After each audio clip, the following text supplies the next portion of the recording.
Datanglah kerajaan-Mu, jadilah kehendak-Mu di tengah-tengah kami. Berkati kami pada hari ini Tuhan. Kami mau merindukan lebih lagi Tuhan, datang kepada kami, berkata-kata, berbicara kepada kami, sampaikan tuntunan-Mu, sampaikan perkataan-perkataan yang menjamah hati kami. Tegur kami, nasihati kami Tuhan, kuatkan, teguhkan kami, hibur kami dengan firman-Mu. Kami percaya di dalam firman Allah ada pengurapan, di dalam firman Allah ada kekuatan, di dalam firman Allah ada damai sejahtera dan pengharapan yang baru. Terima kasih Tuhan. Berkati hamba-Mu supaya setiap perkataan hamba-Mu datang dari kehendak Roh Kudus. Kami semua diberkati oleh Tuhan pada hari ini. Dalam nama Tuhan Yesus. Haleluya. Amin, amin, amin, amin. Silakan duduk Bapak Ibu Saudara. Selamat pagi, good morning. Shalom. Ada kenalan saya sebenarnya ya, datang dari Nigeria. Next time we'll meet in Zoom. Nanti berikutnya kita ketemu di Zoom ya, untuk bisa mendengarkan kesaksian.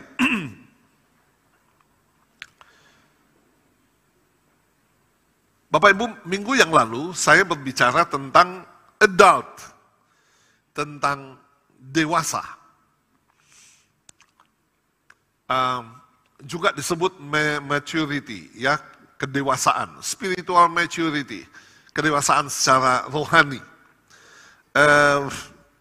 Tentu kita sebagai makhluk hidup, kita harus berangkat dari bawah, dari bayi, naik saudara-saudara menjadi kanak-kanak, kita bertumbuh menjadi remaja, menjadi pemuda, dan kemudian sampai kemudian menjadi tua. Ya, kalau saudara melihat perjalanan orang dari merangkak, naik, ada orang yang nanti juga kembali merangkak. Karena tidak bisa jalan lagi karena sudah tua. Saya berdoa tidak akan sampai begitu. Amin. Tidak sampai saudara tergeletak dan tidak berdaya. Maka lagu, bila saatnya nanti ku tak berdaya lagi, itu diganti, bila saatnya nanti Yesus datang kembali. Amin. Ada lagu-lagu yang sekalipun aku menderita di dunia ini. Apa lagu itu? Saya tidak maulah menderita di dunia ini. Ya, ada lagu apa itu? Hah? Meskipun saya susah menderita dalam saya tidak mau nyanyi lagu itu. Sekalipun banyak susah, banyak saudara, tapi bukan kepada saya. Yang mau menderita katakan amin. Oh, enggak mau.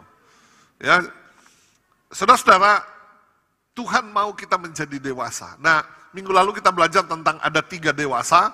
Dewasa secara rohani, dewasa secara badani, dewasa secara jiwani. Dewasa secara badani dari bawah. Dewasa secara badani tumbuh saudara dari kanak-kanak, kemudian nanti muncul rambut putih, keriput dan selanjutnya.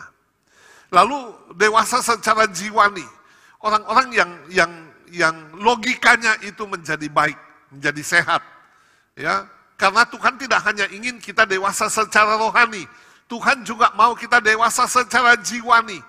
Ketika Tuhan melayani di dunia ini, dia tidak cuma berbicara roh, tapi juga berbicara jiwa. Oke? Saudara-saudara, ketika Tuhan memberi makan 5.000 orang, disuruh buat kelompok 50. Kenapa membuat kelompok 50? Supaya gampang dilayani. Itu bicara tentang pikiran, saudara ya. Tuhan mau pikiran kita itu jalan. Tuhan tidak mau pikiran kita menjadi pikiran yang kerdil. Oke? Makanya jiwa itu harus diisi dengan firman Allah. Karena apa yang saudara dengar, apa yang saudara baca, apa yang saudara lihat, itu kemudian terekam di dalam jiwa. Makanya di dalam pelayanan-pelayanan kita di gereja ini, saya mau selalu ada PowerPoint. Sehingga saudara melihat, saudara membaca, ya, PowerPoint, saudara mendengarkan. Orang yang membaca dan mendengarkannya akan tinggal lebih banyak di dalam dirinya. Kalau cuma mendengarkan, masuk telinga kanan dan seringkali keluar lagi di telinga kanan. Tidak dapat apa-apa. Tetapi saudara-saudara, ketika kita melihat, kita mendengar, kita membaca, maka akan lebih banyak perenungan-perenungan yang kita punyai di dalam, kita dapatkan ketika kita pulang dari gereja. Nah, lalu dewasa secara rohani. Ya, bagaimana kita bisa mengenal orang dewasa secara rohani? Kelihatan dari buah kehidupannya. Oke? Perkataan-perkataannya, tingkah lakunya, saudara, sikap hidupnya. Bagaimana dia ketika dia menghadapi persoalan? Bagaimana dia ketika dia menghadapi tekanan? Ya, orang-orang dewasa akan bersikap dengan benar. Katakan amin. Ketika dia menghadapi tantangan-tantangan dalam hidup ini, pengaruh-pengaruh yang ada dalam hidup ini, orang-orang dewasa secara rohani akan bertindak sesuai dengan firman Tuhan. Now, hari ini saya akan berbicara tentang kisah tentang Nabi Elisa dengan anak-anak yang ada di Betel. Coba kita baca. 2 Raja-Raja pasal 2 ayat 23 dan ayat 24. Elisa pergi dari sana ke Betel, dan sedang ia mendaki, maka keluarlah anak-anak dari kota itu. Lalu mencemoohkan dia serta berseru kepadanya, naiklah botak. Lalu berpalinglah ia ke belakang, dan ketika ia melihat mereka, dikutuknyalah mereka demi nama Tuhan. Maka keluarlah 2 ekor beruang dari hutan, lalu mencabik-cabik dari mereka 42 orang anak. Bapak Ibu, hari ini Elisa datang dari Yeriko. Dia berangkat ke Betel. Sebenarnya ini tindakan yang baik. Yeriko adalah Palm City, kota pohon korma, Perfume City, kota wangi-wangian. Ya, Yeriko adalah kota duniawi. Ya, kita ingat cerita tentang orang Israel yang masuk pertama kali ke mengalahkan tanah Kanaan. Mereka masuk ke Yeriko dan ada di sana rumah pelacuran. Ya, dan seorang pelacur yang bernama Rahab. Bapak Ibu, duniawi pergi ke Betel, Yeriko pergi ke Betel, the house of the Lord, rumah Tuhan. Sebenarnya sebuah perjalanan yang baik. Tapi saudara-saudara, saya menggambarkan perjalanan ini adalah perjalanan penginjilan. Perjalanan pelayanan. Kenapa saudara-saudara? Sebab pada waktu itu, nanti di belakang kita baca ayatnya, pada waktu itu Betel telah menjadi rusak karena dipakai menjadi tempat penyembahan berhala. Tempat penyembahan berhala. Nah, oleh sebab itu Elisa terpanggil untuk datang menyampaikan atau berkhotbah supaya Betel itu bertobat. Ya, Bapak Ibu, memang berita Injil harus dikumandangkan. Berita Injil harus terus-menerus dikumandangkan. Kita bersyukur di kota kita ini muncul penginjil-penginjil jalanan yang pergi ke pasar-pasar, ke emper-emper toko, ya, saudara-saudara, untuk menyampaikan khotbah-khotbah, ya. Seringkali juga kita memberikan bantuan kepada mereka, sembako, nasi bungkus, masker, handy clean, dan sebagainya. Dan puji Tuhan di masa pandemi ini, lebih gampang sebenarnya kita menyampaikan firman. Menjangkau orang-orang. Melalui apa? Melalui aplikasi-aplikasi, melalui virtual. Akhir tahun lalu sampai kira-kira bulan 4 kalau tidak salah, ya, kita mengadakan, saya berinisiatif untuk membuat KKR. Saya minta izin kepada wali kota, saya telepon kepada sekretaris kota, kepala dinas Kominfo, untuk mengadakan virtual KKR di Zoom. Ya, saudara-saudara, dan luar biasa, ya. Paling banyak yang pernah ditonton itu melalui fanpage fanpage pemerintah kota, ketika pendeta Timotius Arifin berkhotbah, 47.000 yang melihat. 47.000 pada waktu itu sudah satu hari. Saya tidak tahu sekarang berapa banyak. Ya, sehingga wow, Injil itu bisa tembus ke rumah-rumah saudara ya, tidak mengenal batas, tidak mengenal tempat, tidak mengenal waktu, tidak mengenal denominasi, tidak mengenal agama. Dari KKR yang kita buat, ya, yang saya khotbah di sana atau saya tidak khotbah di sana, yang nonton itu puluhan ribu. Bayangkan saudara kalau kita harus membuat KKR di kota yang onsite untuk menghadirkan 1.000 orang, susah sekali. Biayanya besar, belum tiket pembicara, akomodasi pembicara, ini tanpa akomodasi. Ya, sehingga Injil itu dikumandangkan kemana-mana. Dan hebatnya adalah di YouTube, itu khotbah-khotbah ini, saudara-saudara, itu sepanjang masa. Ya, makanya coba saudara bekerja sama. Seringkali saya minta, kalau kita ada KKR Zoom, bantulah share ke grup-grup saudara masing-masing secara pribadi. Bodoh amat saudara tidak akan dihukum mati kalau sudah share itu link Zoom-nya. Ya, siapa tahu ada orang yang sedang sumpah hidupnya susah, dia punya persoalan besar, atau dia diambang kecelakaan besar, dia ikut dalam Zoom kita, dengarkan firman, dan dia bertobat. Amin. Sedang kasih dalam Tuhan. Maka saya suka, saya kirimkan ke teman-teman saya kirim ke Amerika, saya kirim kemana saja.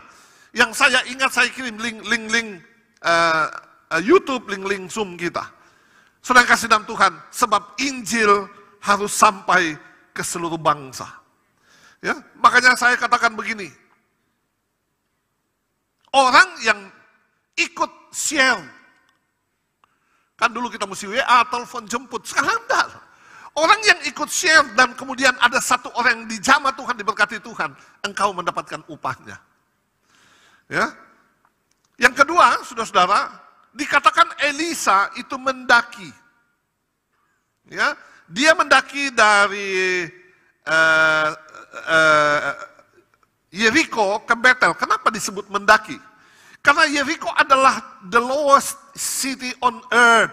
Kota yang paling rendah di muka bumi, kira-kira 300 meter di bawah permukaan laut. Betel itu naik ke atas, saudara ya, naik ke atas, dia ada di pembukitan. Jadi dia mendaki. Apa itu mendaki? Mendaki itu adalah gambaran orang yang membayar harga ketika melayani. Membayar harga untuk melayani. Hari-hari ini banyak orang punya kesempatan untuk melayani. Banyak. Tetapi begitu banyak orang-orang yang kemudian menjadi padam. Spirit untuk melayani itu menjadi padam. Akibatnya apa? Wah, kalau dia lihat angka COVID katanya naik, dia berhenti melayani. Oh, ketika dia punya masalah sedikit, dia berhenti melayani. Sebelum COVID ini, orang tidak ke gereja satu hari, apalagi dia pelayan. Saudara, waduh itu rasanya sesak dada. Saya tidak beribadah hari ini. Tapi sekarang saudara, begitu banyak orang yang tiarap, terjun bebas. Padahal saudara-saudara, melayani itu adalah sebuah tanggung jawab. Ketika kita dipanggil oleh Tuhan dan kita berkata, ya saya mau melayani. Tapi Anda tidak melakukan tugasmu dan tanggung jawabmu, engkau harus mempertanggungjawabkannya di hadapan Tuhan. Karena mau melayani, itu adalah nasar. Ya, nasar. Saya merenungkan seringkali, saudara. Kenapa kita bisa ada di kawasan Megamas ini? Kenapa kita bisa membangun gereja di tempat ini? Bapak Ibu, ada bagian yang Tuhan kerjakan. Ada bagian yang harus kita kerjakan. Ya. Tuhan memberikan kepada saya firman. Oke? Firman. Tapi tidak mendetail seperti ini. Tuhan tidak kasih saya poin-poin. Enggak. Saya yang harus membuat renungannya, membuat power-pointnya. Amin. Ada bagian yang saya kerjakan, ada bagian yang Tuhan kerjakan.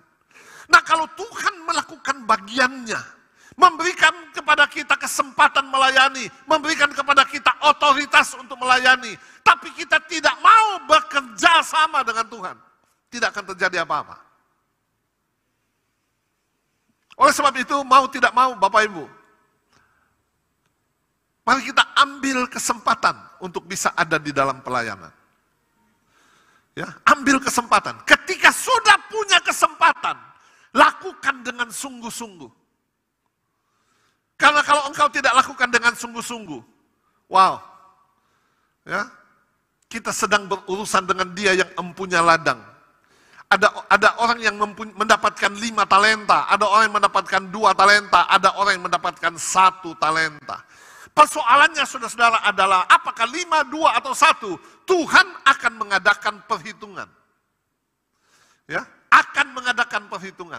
Orang yang tidak mengupayakan, mengusahakan, mengembangkan talenta yang Tuhan berikan kepadanya, dia akan diambil. Yang 1 akan diambil dan dia akan dimasukkan ke dalam api yang menyala-nyala. Melayani ada harga. Saya selalu bersaksi kami ini, saudara-saudara, benar-benar melayani dari bawah. Dari disuruh-suruh, ya, disuruh, saudara, ya, angkat-angkat tasnya Bapak Pendeta, jadi sopirnya, pijit-pijit belakangnya, ya, ambilkan makanan, disuruh-suruh, saudara. Ketika kami mulai belajar melayani di Surabaya, 6 bulan tidak menerima persembahan. Kami tinggal di asrama, kami tinggal di lorong, saudara, yang hujan banjir. Dari benar-benar dari bawah. Tetapi satu hal, puji Tuhan bahwa, nomor 1, kami tidak pernah mengeluh. Kedua, tidak pernah bersungut-sungut. Yang ketiga, tidak pernah menuntut.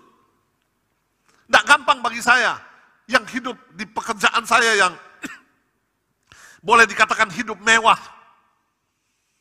Ya, tiba-tiba terjun bebas, mau beli makanan saja mikir, cocok enggak saya beli makanan ini? Enggak jadi. Mau naik kendaraan umum saja, saya naik jalan kaki saja, dekat kok. Saudara, tidak gampang bagi saya. Tetapi puji Tuhan, Tuhan memberikan kemampuan dan kami, suami istri mau bekerja sama. Wah, puji Tuhan waktu itu anak-anak masih kecil, Evan Fani masih kecil. Mereka tidak bisa menuntut, mama es krim, tidak bisa, mereka belum tahu. Ya, tidak bisa menuntut, mau beli apa, tidak. Dan ketika kami melakukan bagian kami, penyertaan Tuhan itu tidak pernah berhenti. Haleluya. Lihat ini, saudara. Mendaki itu membayar harga, naik. Mencari Tuhan yang ada di atas. Ya, gambaran atas itu selalu berbicara tentang Tuhan ada di sana. Jangan terlalu sibuk dengan urusan yang ada di bawah. Apa itu? Urusan apa yang ada di bawah? Ya, urusan hidup lah. Urusan daging, keinginan mata, keinginan daging, keangkuhan hidup. Ini urusan-urusan yang ada di bawah. Cari makan. Ya, uang 10 juta mati-matian cari uang, dapat 20 juta mati-matian cari uang, 2M, sudah punya 2M mati-matian cari uang, 3M mati-matian, tidak pernah puas. Itu manusia, saudara, tidak pernah puas. Ya. Coba kalau manusia puas, coba lihat bangsa Indomaret, Alfamaret. Kenapa dia ada di seluruh Indonesia? Karena tidak puas, saudara. Berapa outlet kita sekarang? 7.000, masih kurang. Berapa? 8.000, masih kurang. Nanti ketika 15.000 masih kurang. Sepupu saya di Makassar, dia punya bis antar kota 2. Yang harganya satu kira-kira berapa M, satu biji. Karena dia waduh mewah sekali, saudara, ya. Kayak bisnis kelasnya pesawat. Dia punya tempat duduk. Dan rame, dia beli satu lagi, 3. Rame, dia beli satu lagi. 20. Dia beli lagi, jadi 30. Dia beli lagi, 50. Ya. Lalu satu hari saya tanya, Kapan kalian akan berhenti bekerja seperti ini? Kira-kira umur saya 70 tahun, saya akan pensiun. Wow, 70 tahun baru dia pensiun, setelah itu dia menikmati hidupnya mungkin 5 tahun, 75 tahun, setelah itu bebas makan? Enggak. Bebas kemana-mana? Enggak. Ya, padahal dia kerja setengah mati. Ya umur belum sampai 60 tahun. Innalillahi wa innalillahi rajiun. Mati sudah. Ya, kasihan sekali. Padahal uang begitu banyak. Saya mau beritahu saudara, kita harus mencari perkara yang ada di atas. Karena perkara yang ada di bawah adalah kesia-siaan. Apa maksudnya mencari perkara yang ada di atas? Coba baca, Yesaya pasal 13, ayat yang kedua. Naikkanlah panji-panji di atas gunung yang gundul, berseru terhadap mereka dengan suara nyaring. Lambaikanlah tangan supaya mereka masuk ke pintu-pintu gerbang para bangsawan. Apa maksudnya panji-panji? Bukan sirah panji ya. Yesaya pasal 11 ayat yang ke-10. Maka pada waktu itu Taruk dari pangkal Isai akan berdiri menjadi sebagai panji-panji bagi bangsa-bangsa. Dia akan dicari oleh suku-suku bangsa dan tempat kediamannya akan menjadi mulia. Ternyata panji-panji itu saudara-saudara berbicara tentang pangkal Isai. Isai melahirkan Daud. Keturunan Daud itu ialah Yesus. Jadi ketika kita mengibarkan panji-panji yang ada di atas, lift up a banner on the high mountain. Ya, kibarkanlah panji yang di atas gunung, artinya kita sedang mempermuliakan nama Yesus. Jangan terlalu sibuk dengan urusan yang ada di bawah.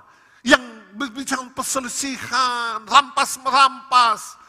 Ya, mengurus yang namanya, urusan-urusan yang ada di bawah. Saudara-saudara, kita menjalani hidup ini oke. Anda masih sekolah, Anda masih urus anak sekolah, Anda masih mencari uang, buka toko, buka rumah makan, oke. Tapi bukan itu yang utama. Kemarin kami video call dengan Oma. Dia ada di Toraja. Ya, Oma itu 89 tahun. Ada sepupu saya, anak saudara, saya tanya, Aci sekarang umur berapa? Yang 75. 75? Saya bayangkan dia masih umur 30 tahun, saya. 30 tahun. 30 tahun itu artinya 40 tahun yang lalu. 45 tahun yang lalu. Sekarang dia 75. Tapi masih muda dibandingkan dengan Oma. Apalagi Safe. Masih muda. Saudara-saudara, tapi ternyata sudah 45 tahun yang lalu. Oh my God. Waktu ini akan jalan terus. Anda sudah berbuat sesuatu enggak? Di dalam hidup saudara. Apa yang Anda sudah buat? Di dalam hidupmu. Ada sesuatu yang meninggalkan jejak? Ada enggak kita sudah memenangkan satu jiwa? Satu. Sehingga nanti bisa dengan bangga berdiri di depannya Petrus di sorga. Mungkin saya, Om Pet, satu jiwa. Ada enggak? Saya ingat masih zaman ke Batam. Richie sama Yolanda sama Miki nih di Batam. Setiap kali ke Batam, mereka bilang Yohanes Pembaptis datang. Karena yang dibaptis 500, 600 orang. Tanya nih, Richie nih, mesti bersihkan kolam. Pak Honi mau datang, bersihkan kolam, siapkan baju baptisan, sertifikat baptisan. Ratusan orang. Itu di Batam. Belum ke tempat-tempat yang lain. Saudara-saudara, bisa enggak sih saudara nanti berdiri di hadapan Tuhan? Saya sudah memenangkan satu jiwa. Tuhan tidak tanya, kamu melakukan apa di dunia? Oh saya WL. Oh WL hebat pakai baju kotak-kotak merah. Pertanyaannya adalah, adakah satu jiwa engkau bawa ke kul?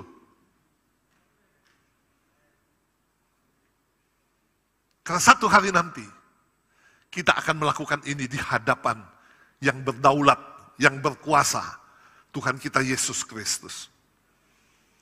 Yang ketiga, saudara, perenungan kita tentang Elia yang ada di Betel. Hatinya Elisa ini lagi on fire, ya, lagi semangatnya menyala-nyala. Dia baru saja tutup usahanya, ya, yaitu membajak tanah dengan 12 pasang lembu. Dia tutup usahanya. Kenapa? Karena panggilan Elia datang memanggil dia dengan memberikan jubahnya. Yang siap, saya akan ikut, Bapak Elia. Lalu dia sudah melihat begitu banyak mujizat. Dia mendapatkan urapan ganda, saudara, dari Elia. Ya, karena ketika dia mengikuti Elia dari Yeriko ke Betel, ke mana, ke sungai Yordan, dan Elia tanya, kamu mau apa? Berikan kepadaku 2 bagian rohmu. Dan dia dapat, saudara, 2 bagian rohnya Elia. Nah, setelah itu ketika Elia naik ke surga, mujizat yang pertama yang dia lakukan adalah dia mengambil jubah itu, dia pukulkan di sungai Yordan, dan sungai Yordan itu sebak, dan dia menyeberang. Hatinya menyala-nyala mau pergi buat KKR di Betel. Karena di Betel, saudara-saudara, sudah menjadi tempat penyembahan berhala. Apa yang terjadi? Dia berpikir begini, akan ada panitia penyambutan. Umbul-umbul, karpet merah gitu ya. Elisa baru saja melakukan hal besar, mau mengadakan KKR di Betel. Ternyata dia disambut oleh olo-olo. Naiklah botak, naiklah botak. Tahukah saudara, apa yang diucapkan oleh anak-anak ini menyentuh yang paling tidak disukai oleh Elisa. Selama ini barangkali dia diolo-olo orang. Embot, botak maksudnya. Gitu ya. Dia tidak tahu, anak-anak ini tidak tahu. Elisa ini sudah pergi ke semua salon. Semua salon dia sudah datang, sudah spa rambut, sudah satu yang dia belum lakukan, tanam rambut. Gitu ya. Sehingga ketika anak-anak ini mengolok-olok dia menoleh ke belakang, dia melepaskan kutuk, keluar dari dalam hutan, 2 ekor beruang, dan mencabik-cabik 42 anak ini. Pertanyaannya saudara, wow, kenapa kok kejam sekali? Kenapa hanya oleh sebuah omongan, anak-anak, bahasa di sini anak-anak ini dicabik-cabik oleh 2 ekor beruang.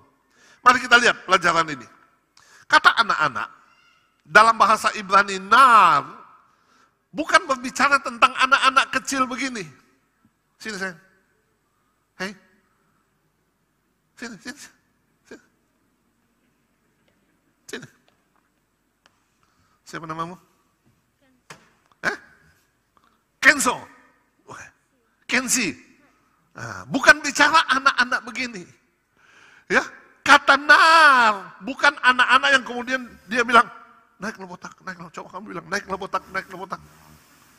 Bilang, naik botak, naik botak. Jangan nanti om itu naik.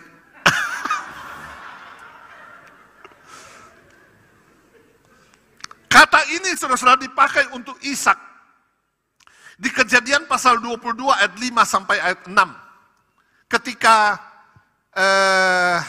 Abraham dan Ishak dan pembantunya tiba di kaki bukit, dan kemudian Abraham bilang begini kepada pembantu, kalian tinggal di sini, saya akan naik dengan anak ini dan kami akan turun kembali.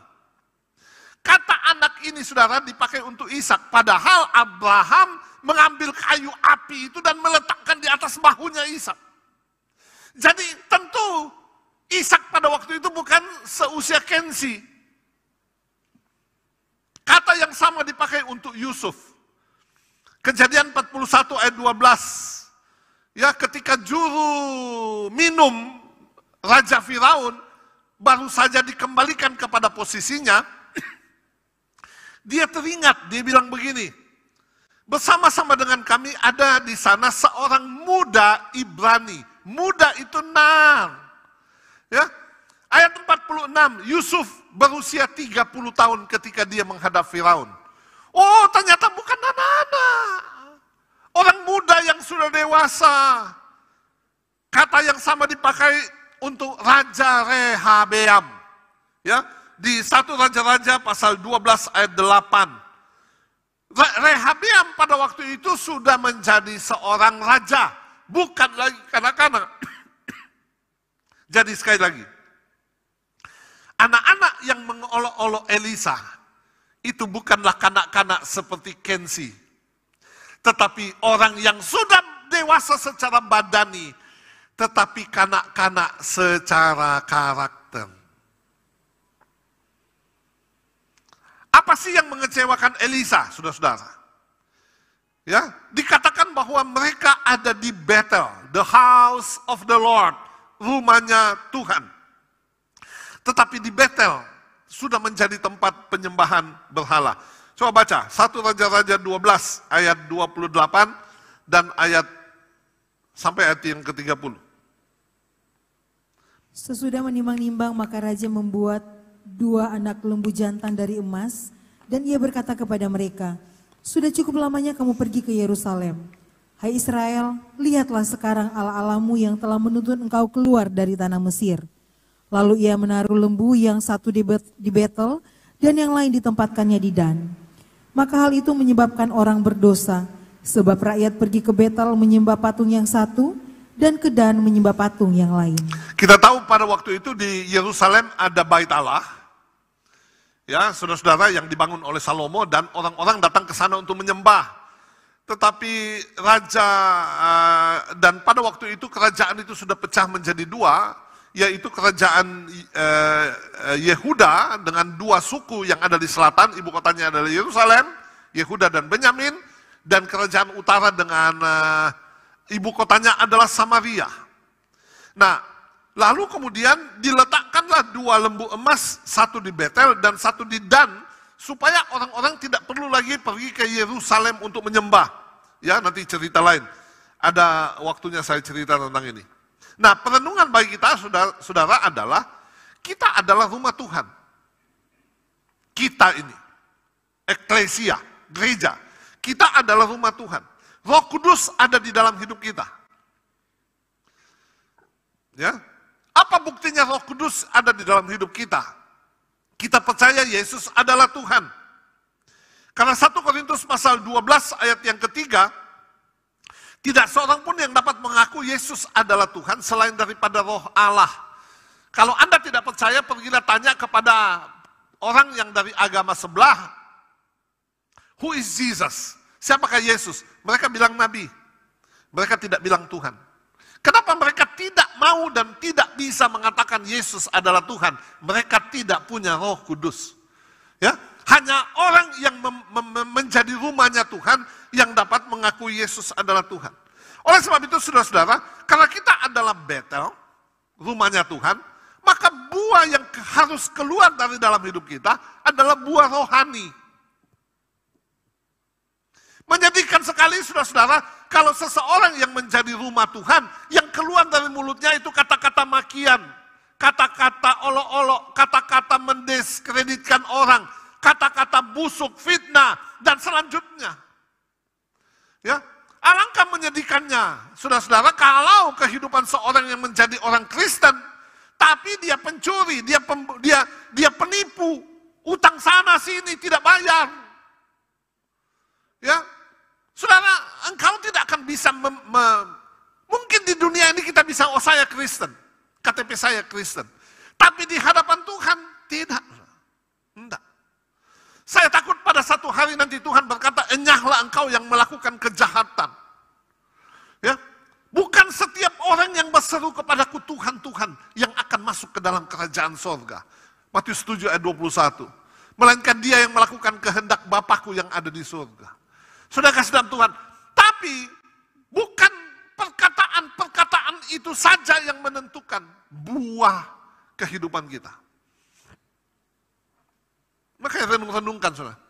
Kalau Anda pernah menipu orang, bayar. Kalau Anda pernah utang sama orang, bayar. Kalau Anda pernah menjelekkan nama seseorang, minta maaf. Katakan amin. Kalau hari ini saudara benci kepada seseorang, lepaskan pengampunan.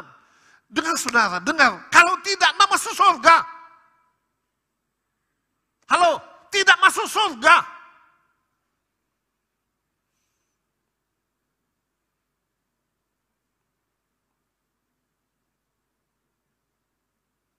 Ada seorang pendeta, dia benci sekali kakaknya pendeta juga. Ketemu dengan saya di warung kopi. di Tanjung Batu dengan pendeta Sony Liando. Dan dia berkata, saya mau lapor polisi.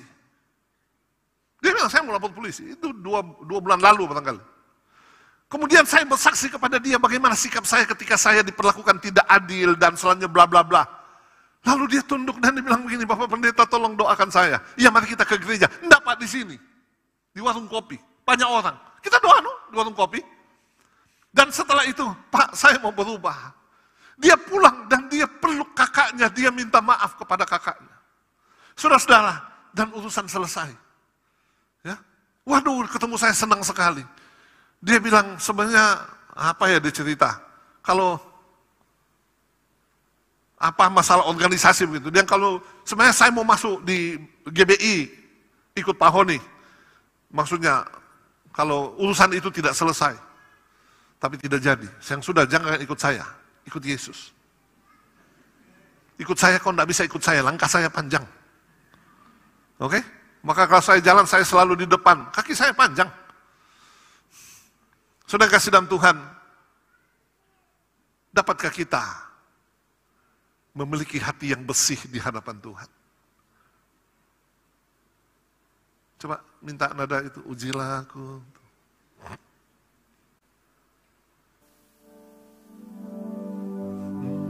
Ujilah aku, Tuhan. Cobalah aku, Tuhan. Selidiki hatiku dan batinku. Mataku tertuju padamu. Aku cinta padamu, Tuhan. Aku rindu hadirat-Mu, Tuhan. Aku ingin selalu dekat padamu, menikmati kehadiran-Mu. Nyanyi Hosana, ku nyanyi Hosana bagi Rajaku yang duduk di tahta. Aku muliakan dan ku agungkan, layak disembah.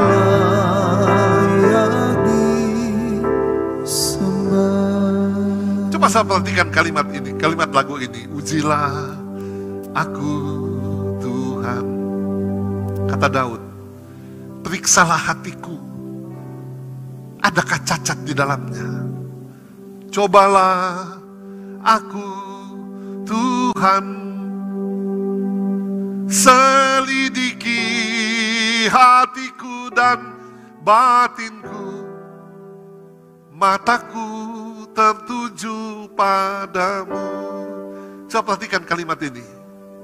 Lagu ini mengatakan, aku cinta padamu. Tak mungkin saudara cinta Yesus kalau hati kita tidak bersih. Percayalah saudara, tidak mungkin kita cinta Yesus kalau hatimu tidak bersih. Aku cinta padamu, Tuhan. Aku rindu hadirat-Mu, Tuhan. Mana mungkin hadirat Tuhan mau turun? Kalau hati kita seperti landasan airport pesawat yang berlobang-lobang, yang cacat, yang banyak sampah di bawah, tidak mungkin pesawat itu bisa landing. Tidak mungkin. Kalau hatimu cemar, tidak mungkin. Tidak mungkin. Maka Daud secara jantan berani mengatakan, Tuhan, periksalah aku Tuhan. Selidiki hatiku Tuhan, ada cacat tak di dalamnya? Kalau ada, ampun Tuhan.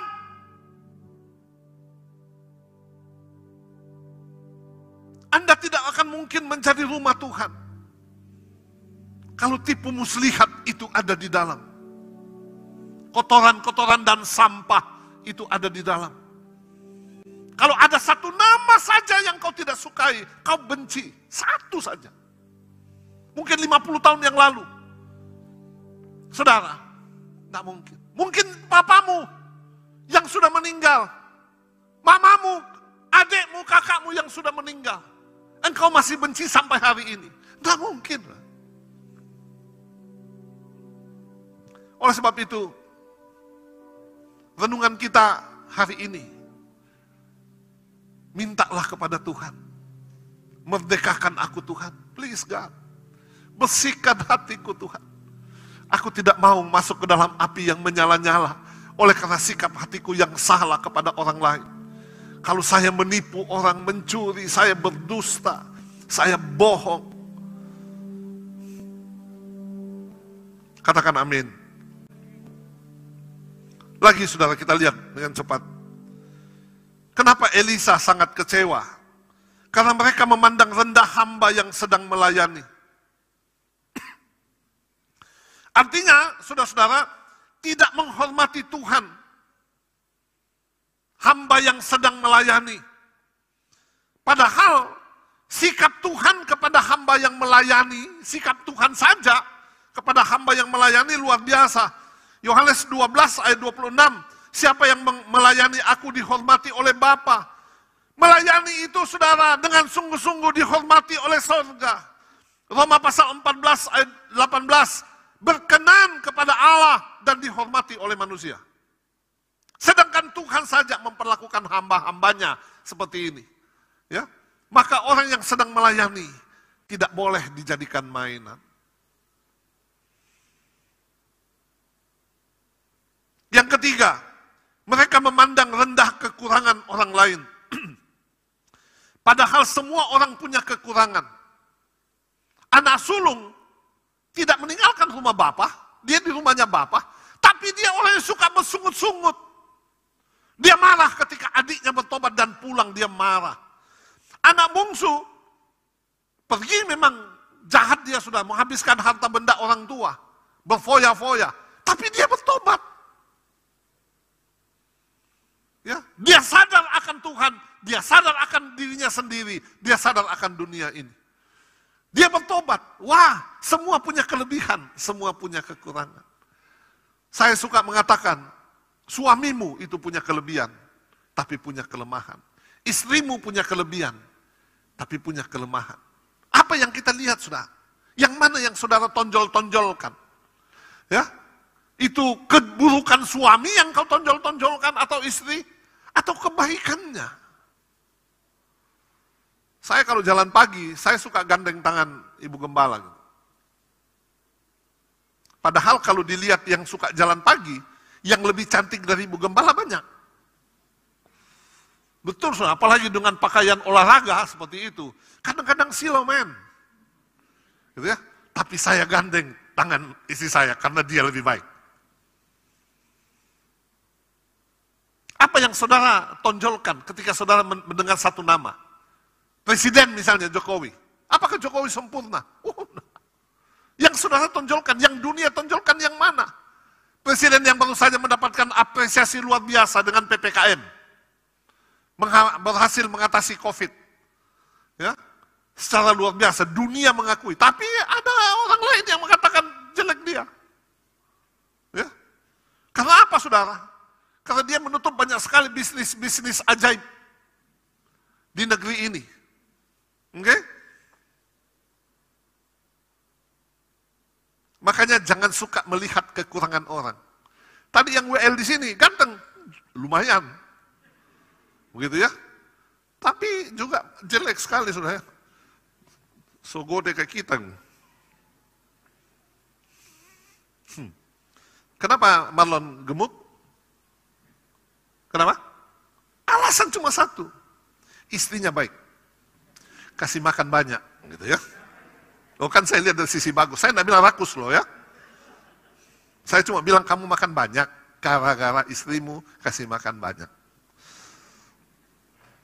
Lihat ini, 42 orang ini mendapatkan hukuman yang sama, dicabik-cabik. Kenapa, saudara? Semua bersalah, kompak melakukan hal yang salah. Ya, bahasa Alkitab Roma pasal 3:23, semua orang telah berdosa dan telah kehilangan kemuliaan Allah. Maka dunia ini penuh dengan kejahatan. Lebih gampang saudara membuat orang jadi jahat daripada membuat orang jadi baik. Lebih gampang turun daripada naik. Coba kalau ada di sini, ya, seseorang yang tarik tangan saya atau saya tarik dia ke atas, lebih gampang mana? Tarik saya ke bawah lebih gampang daripada saya tarik dia naik. Apalagi kalau yang di bawah ini kayak Billy. Dia 112 kilo. Saudara-saudara, dunia ini jahat. Lihat ini, 42 orang ini ya, mereka ada di dalam pergaulan yang sama, yang salah. Mereka ikut-ikut melakukan. Ya, yang satu mulai ceria, pendeta botak datang, botak. Lalu, yo, pendeta botak datang. Mereka sama-sama. Mereka memberikan persetujuan. Ada yang diam saja tapi juga ikut ketawa-tawa. Iya Kang, rambutnya kurang. Gunawan, gundul tapi menawan. Apa kata Alkitab saudara? Roma pasal 1 ayat 32. Sebab walaupun mereka mengetahui tuntutan-tuntutan hukum Allah, yaitu bahwa setiap orang yang melakukan hal-hal demikian patut dihukum mati, mereka bukan saja melakukannya sendiri, tetapi mereka juga setuju dengan mereka yang melakukannya. Lihat kalimat ini, mereka bukan saja melakukannya sendiri, tapi mereka juga setuju dengan mereka yang melakukannya. Jadi kalau ada orang melakukan kejahatan dan Anda ikut memberikan support, podoae, sama. Ya di sana omong kotor, bergurau omong kotor, kita juga sama saudara hukumannya. Anda memberikan dukungan, memberikan support. Maka Mazmur 1 ayat 1 bilang begini. Berbahagialah orang yang tidak berjalan menurut nasihat orang fasik, yang tidak berdiri di jalan orang berdosa, dan yang tidak duduk dalam kumpulan pencemooh. Berbahagialah dia. Ya, berbahagialah dia. Yang terakhir, 42 anak ini, orang ini. Tidak ada yang menjaga, tidak ada pemimpinnya, tidak ada pemimpin rohaninya. Anak-anak, diam. Jangan begitu kok. Tidak ada, saudara. Semuanya sama-sama. Ya. Maka penting sekali kita ada di dalam persekutuan. Oke? Ada dalam persekutuan, di dalam gereja. Ya. Stella ada? Stella ada? Coba ambil itu payung. Saya lagi buat payung, saudara ya. Jadi nanti saudara-saudara yang punya KAJ akan mendapat satu payung besar, payung golf. Yang ada tulisannya Gereja Betel Indonesia Menora. Tapi yang punya KAJ dan akan disalurkan melalui kul-kul. Oke? Melalui kul-kul. Jadi jangan ambil di gereja, nanti ambil di gembala kul. Hanya yang punya KAJ. Kenapa saudara? Supaya kita benar-benar ada di dalam penggembalaan. Ya, sekali lagi. Orang-orang yang ada dalam gereja ini. Dia anggota jemaat. Ada KKJ, kartu keluarga jemaat. Kartu keanggotaan jemaat. Lalu kemudian yang kedua adalah dia ikut kul. Dan yang ketiga dia ikut dana duka. 3 ya. Maka ketika dia atau yang ada di dalam anggota ini meninggal, akan mendapatkan 5 juta. Mendapatkan tenda 6x8 2 biji, tapi tidak dibawa pulang. Pinjamkan maksudnya, kursi 200. Kalau benar-benar dia orang yang tidak mampu, dana duka akan memberikan sebuah peti. Ya, sebuah peti mati maksudnya. Ya. Tapi tidak pakai bonus. Dan rasanya sudah yang menjadi terbaik di kota ini. Oke? Saudara-saudara, tapi dengan syarat anggota jemaat, ikut kul, ikut dana duka, bayar uang lap, dana iuran uang lap 25.000 per kejadian dan 2.500 per orang per bulan. Ringan sekali. Saya tanya dari teman-teman BKSUA yang Hindu, kalau ada kejadian 100.000, kita cuma 25.000. Oke, coba sini payungnya. Ini lagi work on process di pabrik.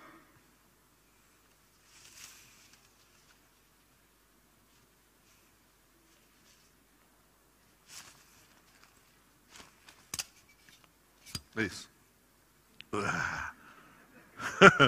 Oke.